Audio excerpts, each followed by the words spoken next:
Good morning, everyone. Good morning. Why don't we go ahead and try and start up, just because I want to make sure that we keep you all on time today. Welcome. I'm sorry to bring you here on another, what seems to be a long string of gray and kind of dismal days at Blair, but we're hoping that we'll see some change to the weather sometime soon. But I'm glad you were all here. It's a very robust program that Luce Duval and his team and others have put together today, so we're going to get to it just in a few minutes. But welcome to, not the start, but a significant start of the ride, of the college process ride that I know you've all been thinking about, probably much longer than before today. Before I actually talk to you for just a minute or two about sort of my thoughts and philosophy about it, I'm actually really curious. Raise your hand or just even call out, when you think about the process that lies ahead for your sons or daughters, what words come to mind? Dread. There we go. Exciting. Stress. Work. What else? Discovery. Denial. We're covering the gamut. Good. Anything else? Hours of driving. Frustrated. What was the other one? Hours of driving. Hours of driving. Maybe flying. Learning. Exciting. Absolutely exciting. Expectation. What was that, I'm sorry? Expectation. Okay. So you're hearing all those words. Those are words that are going through every parent's minds, the whole gamut of it, sometimes all at the same time, through your kids' minds as well. Remember, by the way, the people in this room are the ones who couldn't even make it today. They're also your partners and supporters through this process. Getting through this can be daunting, maybe induce some dread. Also be exciting, also be a time of discovery. It can be, and some people might sort of scoff or look at this oddly, I think it can be joyful. I think this process can be joyful, even though it is stress-inducing. I also think it can be really validating. Think about the discovery process that your kids are going to be on as they go through this. Validating because think about the ways you raised them, the people that they are becoming because of who you want them to be, because of how you've raised them, because of people you've put in their lives.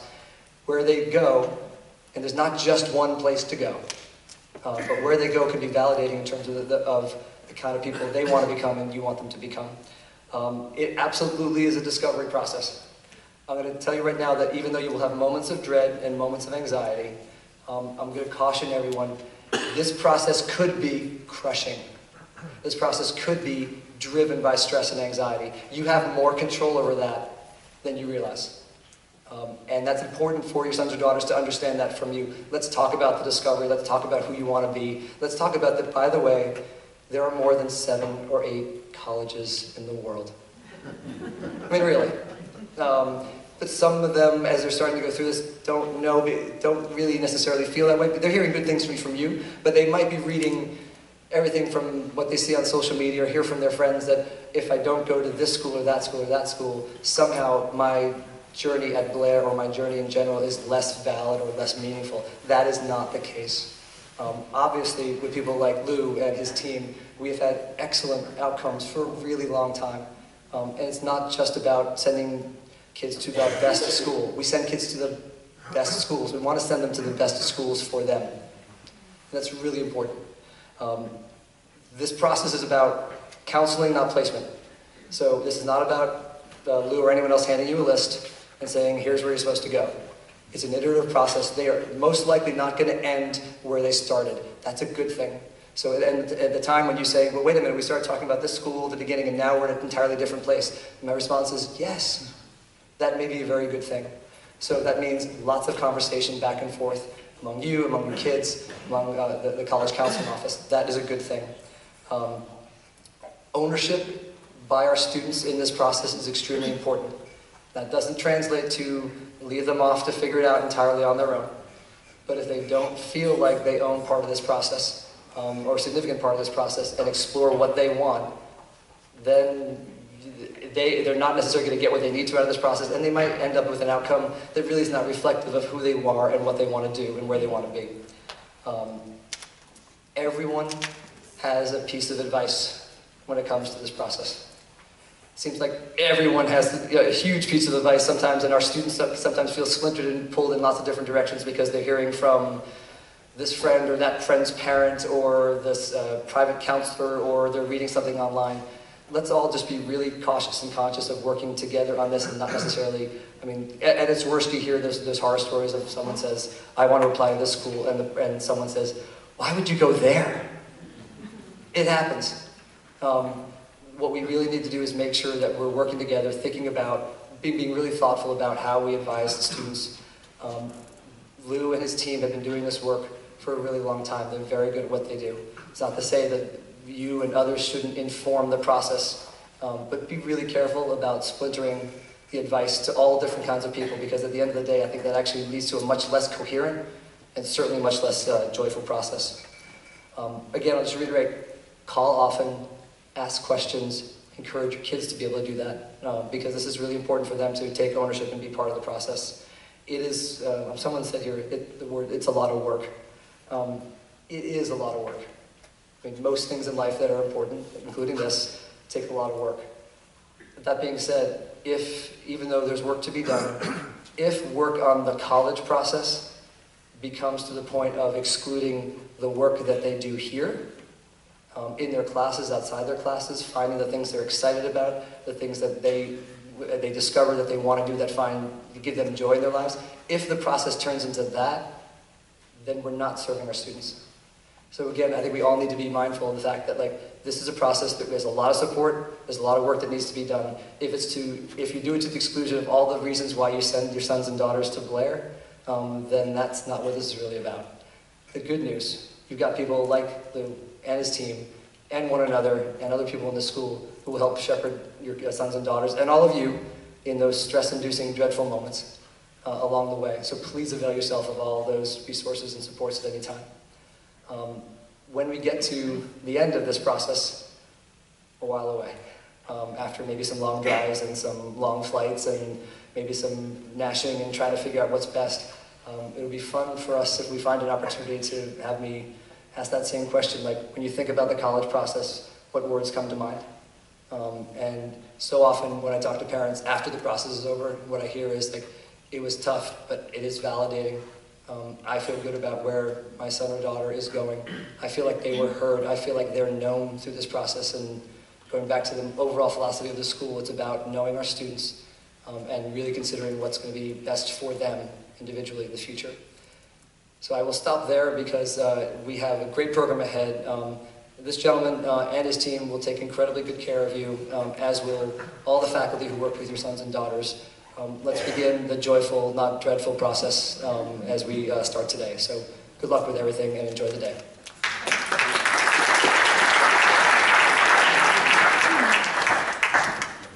Good morning, everyone. Thanks for coming. This is the first Junior Parents Day in a while, it seems, that we haven't had just god-awful weather.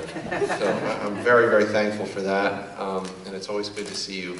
By way of introduction, I'm Lou Stabell. I'm the Dean of College Counseling here. I'll take a minute just to frame the rest of the office. Over here, Britt Freitag, the Assistant Director, Dean of College Counseling.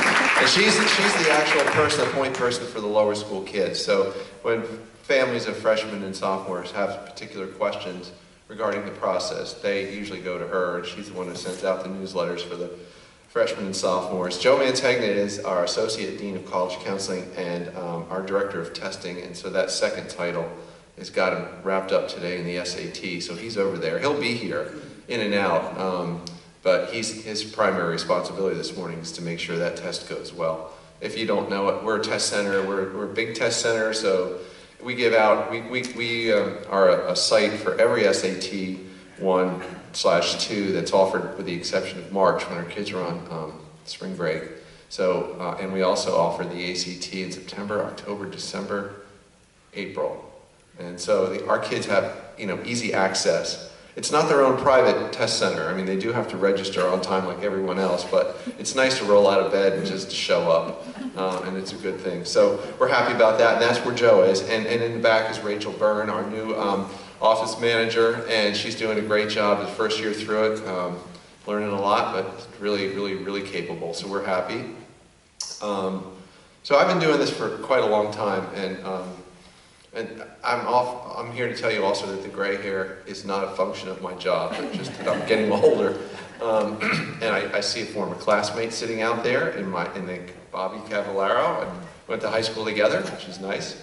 So all this is to the good. But this today's talk it's very personal because there's such a personal connection. Joe Mantegna made mention of this yesterday at our school meeting. Now, Matt Malatesta, the VP of Admission at Union College, and Joe played on youth soccer team. What was that, 9 years old when you guys were next to each other in the picture? You got it, yeah. Yeah. Okay, so, and Britt used to work for Matt at Union College when she was a student. Hamilton. Hamilton. Oh, excuse me. Well, you mentioned yesterday that Hamilton wasn't very good compared with Union. Isn't that what you told the kids last That'll night? be 20 minutes of the talk. We'll get into that. Pardon me. Sorry, Brett. And I remember Matt many years ago, a smiley-faced admission representative for Hamilton showing up here. What a wonderful guy. Now he's turned into a big cheese in our business. So that's all to the good. But I'm gonna let Matt talk to you about noise. He's going to talk to you a little bit about noise, and I think it should be interesting, and hopefully it'll generate a lot of questions. And the best thing we can do is make this as interactive as possible. And so, and I'll always use this line because I've used it for years. If you can't hear or you're uncomfortable, you should move up to the front because that will mean your son or daughter will get into the college of his or her choice. If you're up here in front. So that always helps. But anyway, without any further ado, Matt Malatesta.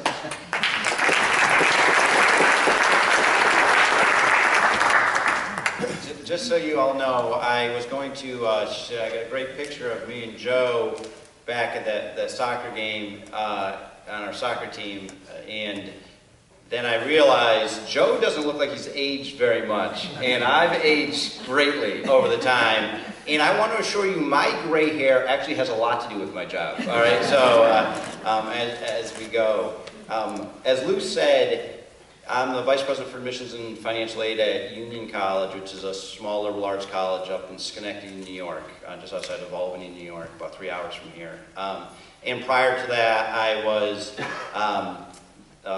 Associate Director and Director of Financial Aid at Hamilton College, another great liberal arts college up in New York. So I come from the lens of two highly selective, though not Harvard selective, liberal arts colleges, but I've been at places with, at Hamilton probably admit 2 or 3 out of every 10 applications, and at Union we'll admit 3 or 4 out of every 10 applications. So highly selective places, and so you guys are stuck with me as the expert. All right. So now with that said, what Lou wanted me to talk about is kind of the noise in the system. Is like all the things that you all are hearing and your sons and daughters are hearing that's adding to the stress. It sounded like the beginning of an AA meeting when they said, tell me some things about the process. And like, it's dreadful, it's terrible. And so what I did, I really like the format of the program. Your poor children were stuck listening to me last night. So nothing more fun than on a Friday night talking about college admissions. And then test prep. And I got to give them credit. They were a wonderful crowd. I was expecting on a Friday night people would start throwing things at me. And I was trying to figure out what's the best way to talk to them and talk to you, and should I talk about different things? And frankly, I kind of told them what I'm going to tell you for the most part.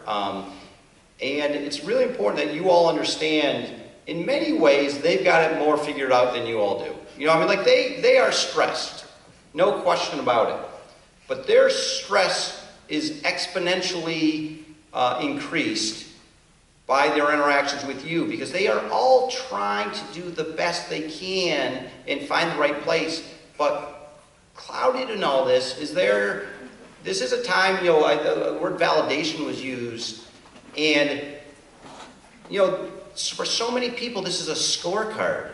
And I'd really encourage you to understand that there's no scorecard here. The colleges are making decisions, there's limited seats at colleges, and they're making decisions for their institutions, not about the individuals. And so this is no scorecard on your sons and daughters in the process. And the vagaries of the process and the unpredictability of it all is don't get caught up in that. You know, I'd encourage you all to understand that this is a step along the way, just as Blair was a step along the way. You know, it's important about finding the right next step where your sons and daughters can be successful. Now, I'm a huge phony, I'm a huge phony in that what do I know? You know, so my oldest, I got 3 children. My oldest is high school, in her first year of high school. I got 1 in middle school, and I have 1 in elementary school. So we're owning the school systems there in upstate New York. So all advice I'm giving you today will probably go out the window when my sons or daughters go through the process themselves. But I'll try to tell you what I'm hoping to keep in mind as I go. And I'm framing this as a bit of a, first of all, at some level, don't take any of this too seriously. This is supposed to be the most complicated. The one in the middle. There we go. I found the black box I'm supposed to point at. All right. There's 3 black boxes. I found it. I'm trying. So for the copious note takers here, what I'm trying to say on the left is what I think you all and your sons and daughters are hearing, and on the right is, I guess, what I want you to keep in mind as you go forward in this process, as you go. And so I'll try to frame that as we move forward, talking about this. So first of all, on my first slide here is the old. Well, first of all, let me ask this to the group here: who has been through this process already with an older son or daughter? All right, and they've survived, right? They've survived. And I get it. Like, you all want the best for your sons and daughters, but one thing that surprises me, like when I come to places like Blair, there's great worry about this. And I always say, like I said this to the students last night, to get here, I did not wade through, you know, thousands of unemployed, dissatisfied Blair alums. You know, like the destitute Blair alums that were littering the bottom of the hill. And like, this is never gonna work. Like, because shockingly, the students who have come through Blair over the years, they've gone on in great and meaningful ways, right? So if you hear nothing else from me today, this is an almost impossible process to screw up. There are so many good colleges and universities out there, and I beg you not to lose sight of that. And one thing I actually take, it's not about the end of this process being, I'm happy with the school my son or daughter has chosen. What you're going to find is, in 4 years, are you happy with the school your son or daughter went to? So I taught high school for about a decade before I got into college admissions.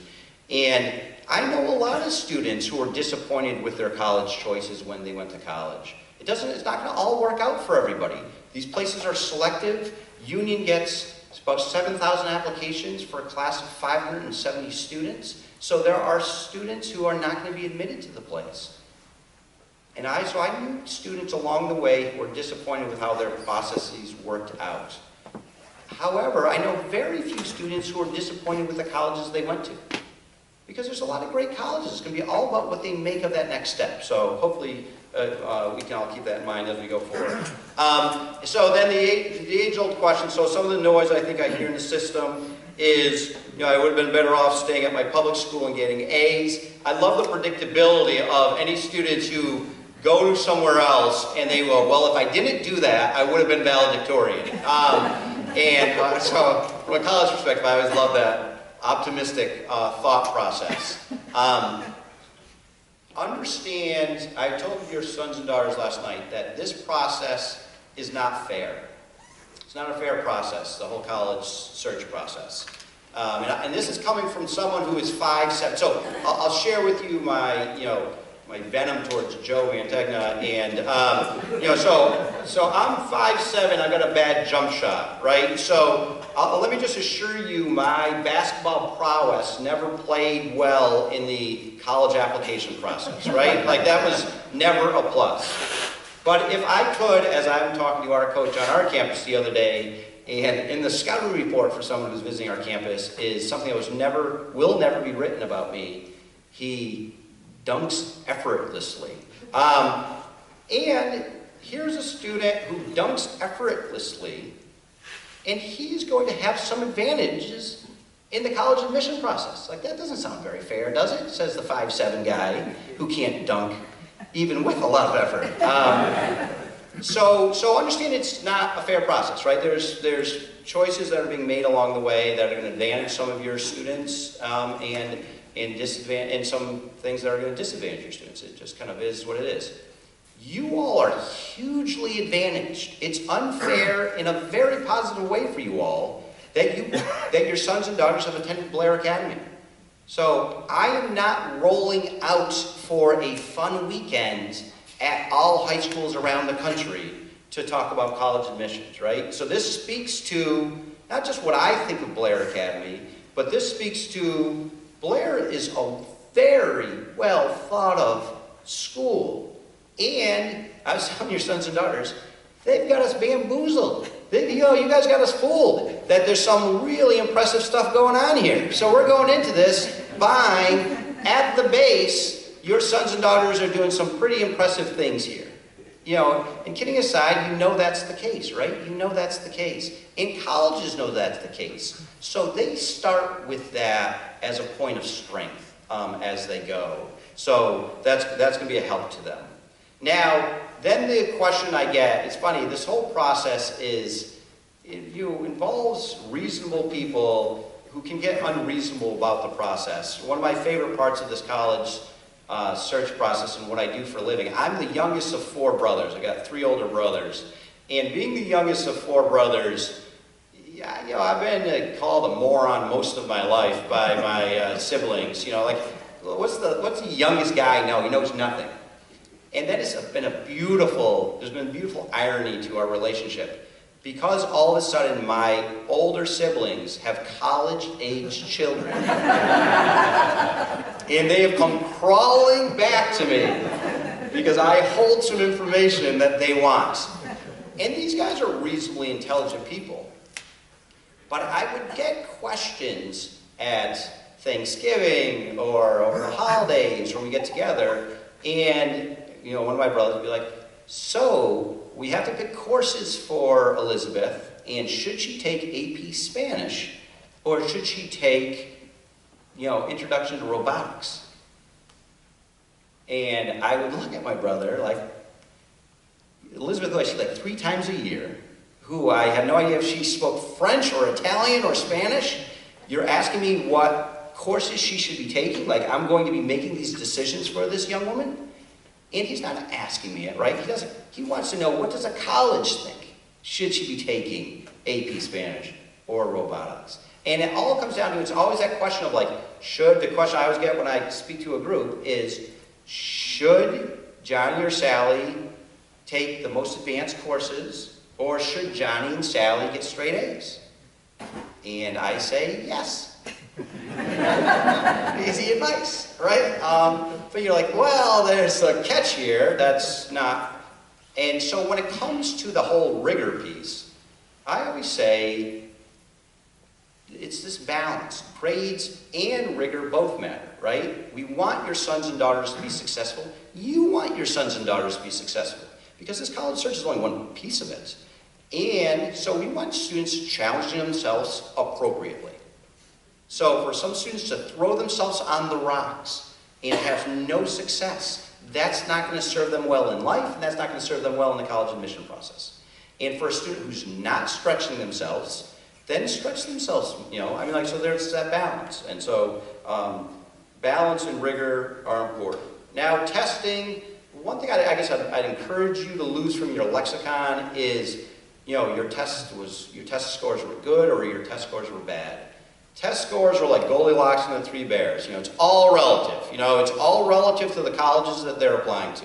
So a 1450 on the SAT is going to be very good at Union College, with our average SAT. Well, they change that test every couple of weeks, so it depends what you're concording, but whatever. A 1450 is going to be a good score. And a 1450 is not going to be as strong a score if you apply to Harvard or Yale.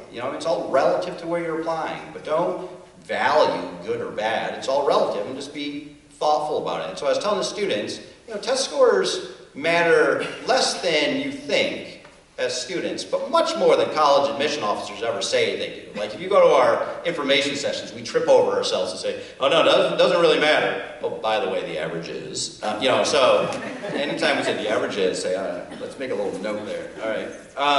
So does that all make sense? All right, you guys are like, we're dealing with Malatesta's advice here. All right, I gotta find the black cloud. There we go. All right. The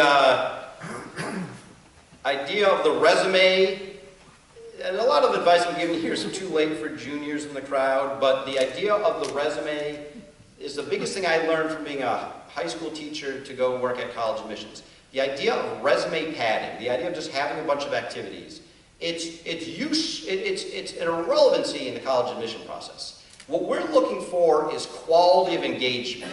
Some students are going to be engaged at a high level in a couple things, or one thing. Some students are going to be engaged in a bunch of things. They should be who they are.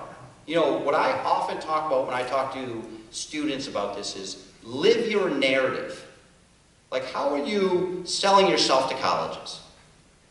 And then live that, if that's who you are. And then if it's not who you are, don't be a phony. Like, just don't. Like, then you're going to end up at some place that's not the right place for you, right? So be who you are. You do not have to have cured cancer to get admitted to college, right? You do not have to. Colleges are littered with, retired athletes. So we get that, right? We get the fact that the future 5'7" bad jump shooting high school players may not be playing on our varsity team, right?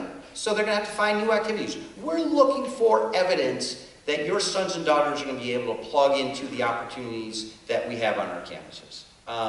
And different people are going to do it in different ways. I'm always amazed. I don't think I've ever seen a college application where a student is not committed to and fully engaged in saving the world and community service and doing all that is right for the injustices of the world.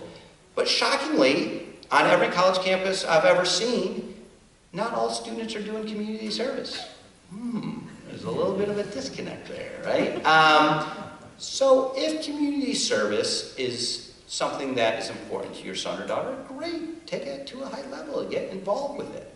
But if they're just doing it for the resume, well, that's probably great from a moral perspective. It's just not helping them in the admission process. It's just so that list of having a long list, the long list is kind of an irrelevancy in our process. Quality is what's important. I'm probably dating myself with my next reference here, but my child's the next Cal Ripken, so he'll get in. I'm shocked. So I work at a Division III college, and the number of people who can dunk effortlessly at a Division III college, the competition is steep. If any of you are going through a recruitment phase or have prospective student athletes, just make sure that you are keeping in mind both that piece of it and the admission piece of it. Because I sometimes find parents and students can get wrapped up in the coach part of it.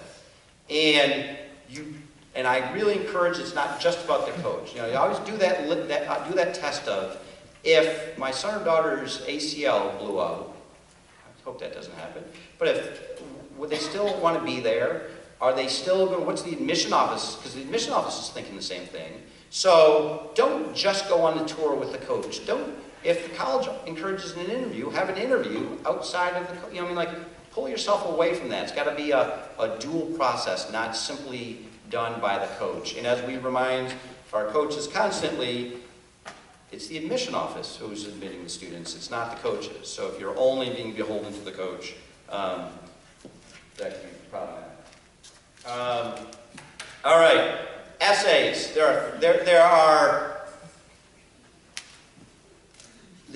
a level to all of this that I honestly don't get. Now, I work in higher education, right? So I've got colleagues from all over the country, from schools with admit rates in the single digits to schools that struggling to keep themselves open. I see the great range. The amount of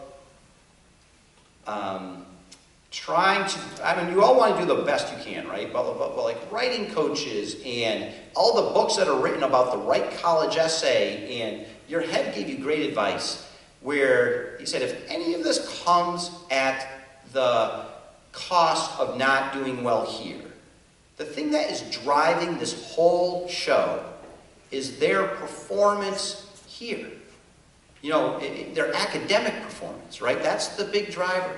If any of this stuff, so I was telling your sons and daughters, I might be a little bit more flippant with them, but I was telling your sons and daughters, you know, the 4 Ds and the 2 felonies, even if they write the great essay to union, we're probably not taking him, right? So, and on the flip side, the perfect ACT score, the straight A's, the advanced courses, the cure for cancer, heck, they could write about pretty much anything I'm going to admit them to union, all right? I might think less of myself if it's really bad, but I'll still do it.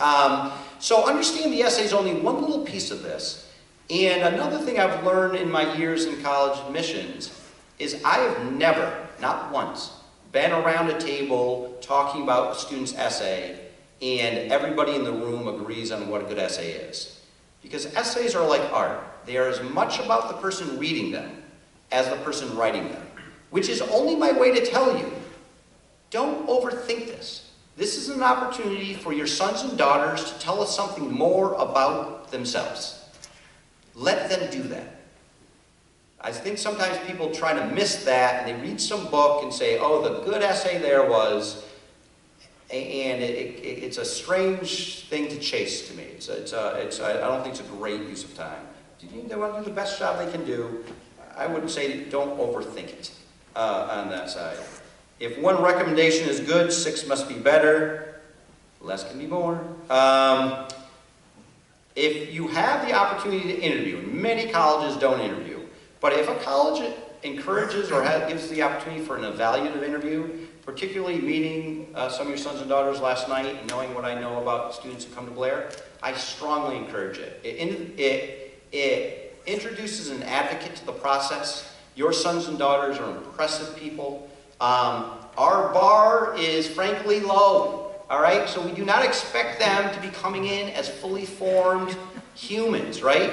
If they have the ability to hold a conversation with an adult, which frankly is another huge advantage you have for students who've grown up in a boarding school environment.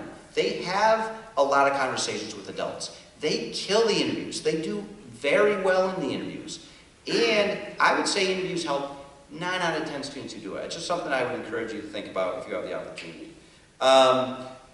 Your connections, or not my connections, but your connections will ease the path. So be realistic about, oh, I'm an alum of the place, so they're going to really probably take care of my son or daughter. You all know they'll probably stay in business without your $50 annual donation, right? So, so understand your piece in that. I mean, we're rooting for it to happen, but you know, we have a lot of alums, even a small place like Union, we got a lot of alums, so it's not going to work out for everybody. Now, if you've got a building named after you, understand the fact that this whole process isn't fair. And if anyone we're in a silent phase of a capital campaign at Union, and let's just talk afterwards, all right? As we go. Now, the whole world of like demonstrated interest, and you know, you read enough about it in the media, like colleges are watching every move of your sons or daughters, or they show demonstrated interest. I think that's way overblown. I think there's a few colleges that are a little crazy on it. But we simply want your sons and daughters to engage meaningfully in their college choices. And the staff here is going to really be helpful towards that. But I would encourage you to talk to your son or daughter. I hate the term safety or reach or all that. Every college on your sons and daughters list should be a place that they put on their list because they're thinking about going there. Like there's a reason why they might go to that college. Because we ask some tricky questions in this process. So the smartest students in America, so we got, our application deadline was January 15th. And so we have about 6,900 applications. And I'd say we got about 2,000 applications between the 14th and the 15th. Not unique to Union College. That is what these knuckleheads do. So, and we ask a trick question along the way. There's a supplement to our thing that your sons and daughters are going to spend oodles of time writing their essay, their common application essay and the like, and put all this work in. And then we're going to ask a crazy question like, why are you applying to Union College? And I have read both at Hamilton and at Union a version of, as I walked across the quad and saw the glistening lake, I realized the beauty of the liberal arts, and and so what's the problem with that? Hamilton and Union don't have a lake, all right? So, and I swear to you, I see that a lot. Because many of them are doing some version of that. Well, the Colby one's pretty close. Let's just slip that one in there, right?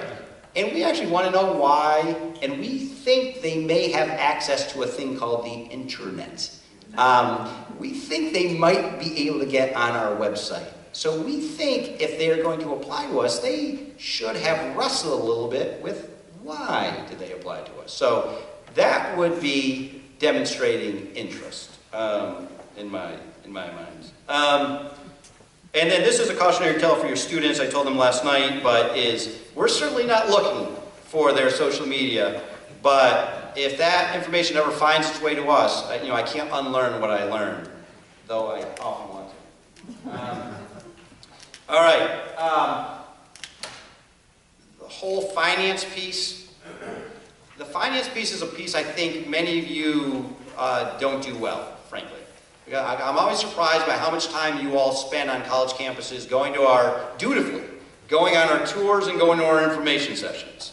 But how little time people are spending with our financial aid offices. Now, to be honest with you, we have a nicer financial aid office than most places, so maybe you're not as welcome at other places. But I strongly encourage you all to learn about if finances are a factor for you. You've got to learn what your expected family contribution is. What is a college looking for you to be providing to this puzzle? And there's all sorts of expected family contribution calculators that are out there. Colleges that meet full need, their net price calculators on their website can be very, very useful. Because what you need to learn is, if you want scholarship, do the formulas say you will qualify for such? And it's a formula-driven thing. So I have very rarely, so we're a college that meets the full financial need of any student we admit. We have very generous financial aid. And our average need-based scholarship last year was over $35,000. However, I have rarely had conversations with parents where our determination of their financial need matches their own definition of what their financial need would be. The part of this process that is not factored into any college formula is your own expenses. That's not factored in at all. Your own personal debt levels is not factored in at all. So you've got to figure out what you need. What am I going to qualify for? And if I'm going to qualify for a lot of need-based scholarship, great, apply to places that meet full need and give great need-based scholarships. If you don't qualify for need-based financial aid, but you still want or need it, then apply to colleges that give merit scholarships. If you lose the level of selectivity on this process, you can often find some very good scholarships for places that are going to try and get your sons and daughters to go there. And I just beg you to have these kind of conversations early and not save them until April of your son's or daughter's senior year. When they feel like the process is over, I've fallen in love with X place or Y place, and then you say, well, let's talk finances, right? That's a tough time to have that conversation. You can have that conversation now. So something to think about as you go. All right, I think that might be my little shut here. I got one more for you. All right. You guys know, I mean, you know this. This is all obvious. I will never get into college. Life will be magically better. I use this as an example for your sons and daughters last night. They all came in the room. I said, how many of you know much about Union College? And no one did. And I'm going to fire my staff when I get back home. But anyway, And I said, we are going to deny or waitlist thousands of students who are applying to Union. There's going to be all sorts of students applying to Union College that are going to be disappointed with the way the process works out for them. It's just, it is what it is, right? I'm not trying to depress anyone. It just is what it is. And I said to the students, so put this in a sentence, because this sounds, you can't even say this with a straight face. My life will not move on in a meaningful way if I don't go to Union College. Right? That doesn't even seem like, now it's true. But right, that kind of seems like, no, God, we never heard of the place till yesterday, and now you're telling me my life's not going to move on in a meaningful way if I don't go there, right? So that sounds kind of crazy. Well, I beg you all to go through this whole process and do the same thing for any college that is on your sons or daughters' lists. And you know it's not true, right? You know it's not true. Don't let them go there. It's going to be all about what they make of their next step. My life moved on in a meaningful way when I had a philosophical disagreement with Dartmouth College several years ago about my admissibility to the college. They won that argument. Who needs them? All right. Part of this that I see gets played out all the time here, that I think is hard, particularly in a community like this, is the public consumption of all this. Like this is, it's a strange thing that we all do. And I told your sons and daughters, why are like adults, all they're ever going to talk to adults about for the next couple of years is the college process, right? Where are you going to college? What are you thinking about? What do you want to study? All these questions. And I say, do you know why that's the case? And well, because they care. No. They've had nothing to talk to these adolescents about for years, right? What do you say to an adolescent? They've got nothing to talk about. So now you've got like a topic of conversation that they can have to give you more than a one-word answer. So it's like a fantastic thing. But it does play out in bad ways because for selective colleges, we're going to be denying more students than we're admitting. So if you're playing out, if your sons and daughters are playing out their hopes and dreams, and they don't realize that, well, that's kind of hard to share with the larger community. So I'm not saying not to talk about this, but be careful about how you talk about this, right? Because disappointment will be part of this. And say la vie, it is what it is. They're going to go on to great places.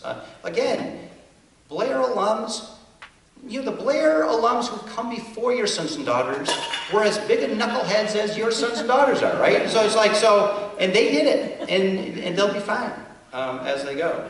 All right, my last one, and this is another thing I honestly don't understand, is another huge advantage you have here is you're going to have great counseling. You have your sons and daughters have good conversations with the counselors here about building lists and what's appropriate matches, and it's not a perfectly predictable process for anyone.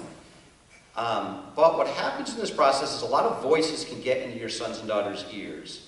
And I firmly believe more is not better in this whole process. So people paying for independent, and I'm not judging you, do whatever you want to do, it's fine with me.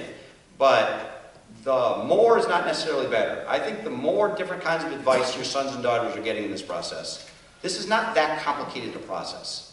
And the more different voices that people have in their ears, I think the more difficult it can be. Because what you all want, I know, is for your sons and daughters to find places that are going to be good fits for them.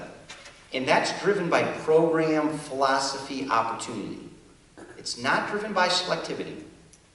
So a college that will not admit them is not a better place for them. Or a place that will barely admit them doesn't mean it's a better place for them. It's just, right? So that's, and we all chase selectivity. So I encourage you to keep program philosophy opportunity at the forefront of this. Where is my son or daughter going to find successful opportunities? And if you keep that at the front, you'll be fine. And then when I come back in 5 years and I've blown all this advice right out of the water and I've got my daughter all turned around on this process, I will apologize. But in the meantime, I hope it goes great for you all. So hopefully this was somewhat helpful in the process. And that's all you get from me. questions? Are there things you all want me to talk about, or you want to call me out on anything that I said that you just think it sounds like bunk? This is the last of my children going through this process, and I've had more than a few. Two of them, though, happen to be ones that are not good at selling themselves, and this last one happens to be that. Do you have any advice to encourage a child to sell themselves? I mean, there's really only two parts of the process that they really even have the opportunity. You know, another huge advantage that happens here is your sons and daughters are going to be sold to colleges in very effective ways because you have counselors who are going to be able to write good letters that are going to advocate on their behalf. So a lot of that work's already done. So I want to... That part's done here, that I understand. But I'm wondering, for the future, I'd rather have them learn to do here than have to keep learning to do it later on. No, so as an example of a thing that I see play out in a very kind of... It's one of my great... I want to kind of write a small book on it.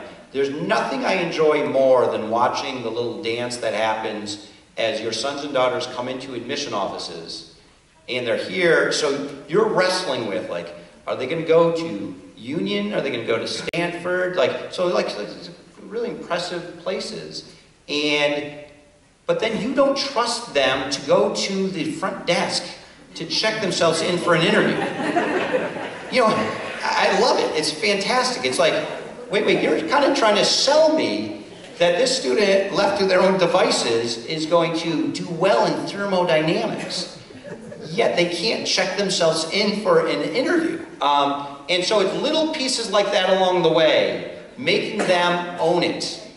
If that essay that is written is about you, they haven't owned it. You know, so it's like it's those teaching moments along the way. That's good too, but I mean, more of what I'm concerned with is, for example, the two children I'm thinking about, they do a lot of work sort of under the scenes, lifting up everybody around them, but as far as selling themselves, they're not. Yeah. I mean, the one that's older, that's not here right now, I mean, he's going to be an internal student. I mean, he's a PhD candidate, whatever, but I've seen him over the years that he's done this, that he's ended up lifting up more students. Yeah.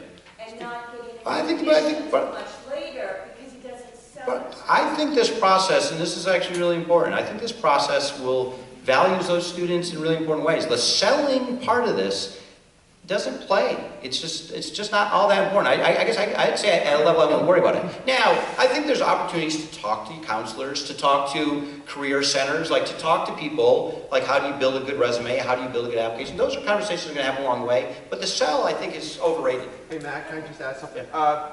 I know everybody in this room knows what's happened here in the last week and a half, and it was a tragedy. We have some extraordinary prefects, especially the female prefects in Lock Hall, who have done unbelievable work with some of these kids, really have. And guess what we've done? We've written letters to their schools and saying, you should know that, you know, as a prefect, Sally has done an extraordinary job in the most difficult of circumstances. I want that put in her file so that people know that, yeah, it's nice to list extracurricular activities, but when it really mattered, this kid really did an amazing job.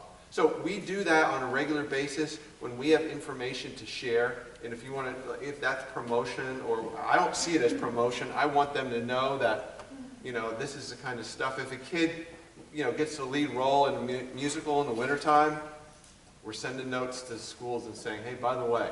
Now, it may not result in any kind of admit, you know what I mean? It's not going to necessarily change what they think, but the least we can do is to make sure that they have enough information. I hope that helps a little bit.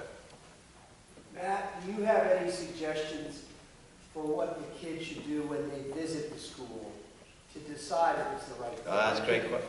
You know, you go to the admissions presentation, you look at beautiful buildings and facilities, but how can they really get a sense that this is the right place for them? That's a great question. In fact, I told the students, spoiler alert, I told the students, they're starting to take tests and they're starting to get the literature from us, and I I broke their hearts. I said, it's not 70 degrees and sunny every day. You know, no one's ever had a bad day in their lives. You know, the hair is always impeccably done.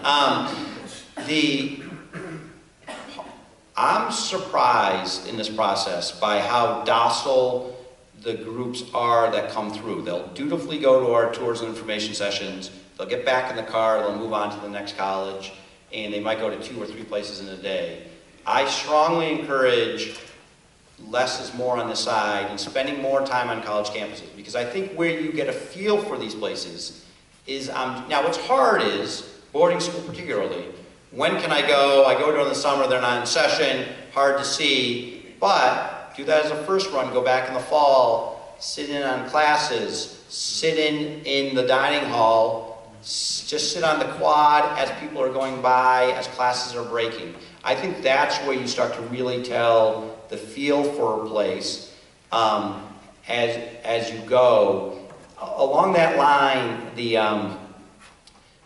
they should be reading what we send. Now, there's a great, big places try to make themselves sound small places, and so there's a lot of blur to that. But I'm a believer that if students can start to identify what are the themes they heard on the tour, what are the themes they heard in the information session, what are the themes they see in the thing, what are the themes that they took away when they just kind of sat on the quad and watched.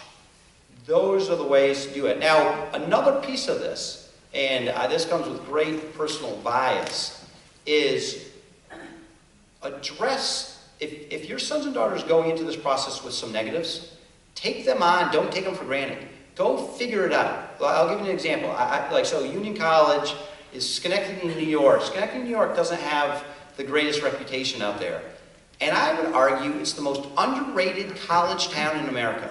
I'm not saying it's the best college town in America. It's the most underrated by far. It's a great place to go to college as far as I'm concerned. I'm obviously a homer on that one. But very few people spend any time in Schenectady when they come to visit. They come on and off the thruway, and then they move on to Colgate or Skidmore or Hamilton or whatever next up. And so if they come into this saying, well, I heard this isn't a great college town, well, did they ever wrestle with that question? And they could wrestle with that question and walk away saying, oh yeah, I didn't like it, I'm going to move on. But, so you gotta almost be a little thoughtful going into these visits. What do I see as strengths and weaknesses? And am I getting my questions actually answered as opposed to what the tour guide wants to tell me? Make sure you get your questions answered. What else can I tell you? I agree with you that the interview process really helps, and certainly it helps the student and the school, but it seems like very few schools do that anymore, Yeah. especially any school over, Yeah. a few thousand. That's why Union's a particularly good choice. Yes. I'm noting that. A lot of schools do alumni interviews. Yeah. Do they carry any weight, or is that really just an information session? So colleges are upfront about whether interviews are evaluative or not. So that's the question to find out. Is this an evaluative interview? If it's an evaluative interview and it's with an alum, it does matter. And that's the way many students can do it. So yes, we do. If given the choice, I always say it's better to do it on campus, only from the perspective of the alums don't interview as many students. So what we get from the alums in general are, wow, another impressive kid. And that actually helps, like, so good, impressive kid, but they don't have a great wealth of differentiating between the great kids. So I'd probably say at some level, it carries a little less weight, but it still can carry weight, and it introduces, again, to me, there are precious few times in this process for your sons and daughters to kind of help us learn something about them. And that's a time for them to get kind of more information out. So I think, even with alumni interviews, I'm a big fan. Just to add to that a little bit, as you know, a lot of schools send alumni here to interview our kids. And if there's one thing I'm confident about, is that our kids kill interviews. And the reason why is because our kids are around adults in all different sorts of ways. So it's not just in the classroom, it's in the dining room, it's on the sport field, it's in the dormitory. And so our kids are very comfortable interacting with adults. And so they never really see them in ways that kids who aren't experienced with adults. sometimes get nervous, maybe put their heads down. Our kids are unbelievable, and alums, when they interview our kids, always say the same thing. Man, your kids are so much fun to talk to. And so, like, I want you to know that that is a great strength of our kids, and they manage themselves beautifully. Like, tomorrow morning, I'm taking one of my kids down for a second or third round interview for the Jefferson Scholarship for UVA. Now, she's got to go down to Summit, New Jersey, and she's got to face the triumvirate. You know what I mean? And guess what I'm not going to do? Does she know how hot it gets in Virginia? I'm not going to prep her. I'm not going to tell her anything. You know why? Because she's going to do great. And I have complete confidence. And the more I try to help kids with interviews, the messier they become. It goes back to I completely agree. Like, there's so much of this process that less is more. Your sons and daughters are impressive people. They're going to be fine. Don't overthink this. Absolutely. The only advice I told her was, if you refer to the University of Virginia, call it the grounds. They all call it the grounds down there. And I don't know why, but that's what they call it. So that's the only advice I gave her, because she doesn't need me to carry on in an interview situation. So that's all to the good for our kids. All right. On the theme of Virginia, is important advice that I think you should all have in mind. In the college process, there's no such thing as inclement weather, simply inappropriate garb. All right, so keep that, tuck that away. I know Union is test optional, and there's a healthy list of test optional schools. Is the expectation that students still submit their scores to those test optional schools? Great question. Now, so colleges that are test optional because they believe well, I'll just speak to Union specifically, it's not a terribly predictive part of our process. So if a student submits their standardized testing, it's going to be a factor that we determine, that we look at amongst other things. If we don't have it, it's just one less piece of information we have.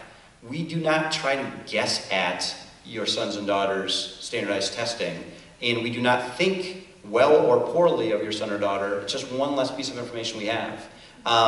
So for me, when you look at that, say, okay, where are my sons or daughters' test scores relative to that college's average? Does it make sense? Is this going to be putting my son or daughter at a point of strength or not? And if not, then why would I bring forward a point that's not going to be a strength of theirs? And we don't guess at it. If we thought it was a huge predictor, we would say we would require it.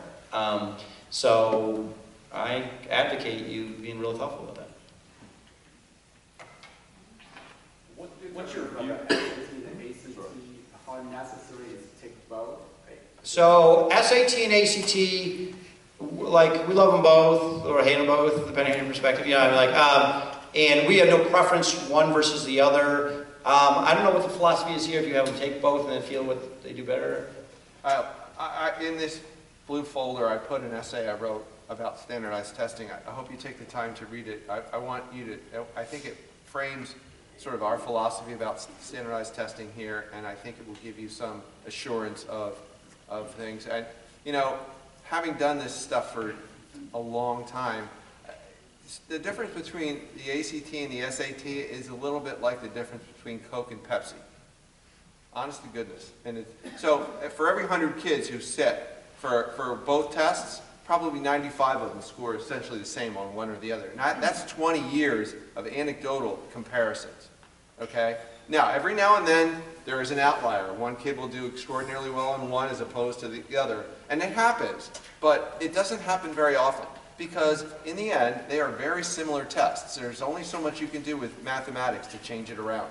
And so, typically, kids will take one over the other, and we offer them. I recommend that kids will sit for either the ACT in April or the ACT in February, and the SAT in May or June. Some of the kids are sitting today. So there's plenty of opportunities for them to test. But when the smoke clears at the end of the school year, if they have a preference for one or the other, then that's great, and then they can focus their attentions and do prep work in one direction or another if they choose to. I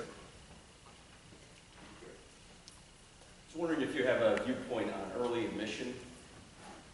seems like it's just kind of confusing to me. Do you do it or not do it? Yeah, no, great question. So schools will have, there's going to be schools that have early, and there's kind of this extenuation of demonstrated interest. Like it's the biggest, you know, so some schools will have early action programs where you can apply early to the college, here earlier, but you don't have to let those schools know until May 1st, until you hear from all your other options about where to apply. A school like Union has a program called Early Decision, which is if a student can apply the November 15th or January 15th, that their early decision that they say, and they sign a little contract that says if I'm admitted to Union, I'll withdraw my other applications and attend Union. And now that's hugely advantageous to a college because my hair was not gray before the job. Like the hardest part of my job is I am trying to I'm trying to predict what 17 and 18-year-old young men and young women are going to choose, right? So we throw out a bunch of offers of admission, and we hope 570 students show up. And if 600 show up, you know, no one in residential life or on the academic side of the house likes me. And if not enough students show up, I'm probably not giving this talk for many years. You know, so we're walking that line. Early decision allows us to tuck away part of our class to make our predictability on yield a little bit easier down the road. The advantage to your sons and daughters is as a result of that, in some pools it can be, you know, there could be competitive advantage to doing that. Someone would be close on the margin of acceptance, might get pushed in versus pushed out. Early decision, you lose the ability to compare your financial aid offer with other colleges. So it depends if that's an important aspect for you. However, one thing that I don't think enough people take advantage to is like you can know, you know, particularly with the move to prior, you know, your financial formulas are now based on prior information. So once your 2016 tax information is done, that is the information that's going to be being used for your financial aid applications for next year, for students entering the following year. And you can learn what you're going to qualify for in terms of scholarship. And your scholarship is going to be the same whether you apply early or regular.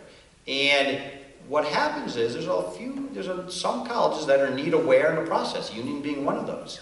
Is so on the margins of acceptance for us, a student who needs a $60,000 scholarship is at a competitive disadvantage to someone who needs no scholarship assistance. And at some level, we can only put so many scholarship dollars out there. Early decision, the spigot's running a little bit more. You know, like we haven't run out of money at that point. So there's pros, cons. Great question. That's where you guys are going to have great conversations with your advisors here about when is it right. I always say it's worth considering, as your sons and daughters say, if I get admitted there, that's where I want to go. Then you should say, okay, then let's think about this. Early decision makes sense there. Not I'm going early somewhere. You know, where am I going? And you laugh, but you will all do it. You know, like that drives it because selectivity drives too much of this process. The worry of this process is around selectivity. It's not around program. You know, I mean, like if you can kind of loosen that, easy for me to say, you know, I already went to college. We have time for one more question, then we're going to take a break, and so we have some other things coming up. So, one last question from anyone? I have a question. So, if your child knows, for instance, they want to be an engineer, maybe because schools have engineers. If your child has no idea whether they want to do that, at the time, how do you find that fit what you're speaking about? This is my favorite question. I will end by saying, as a liberal arts college with engineering,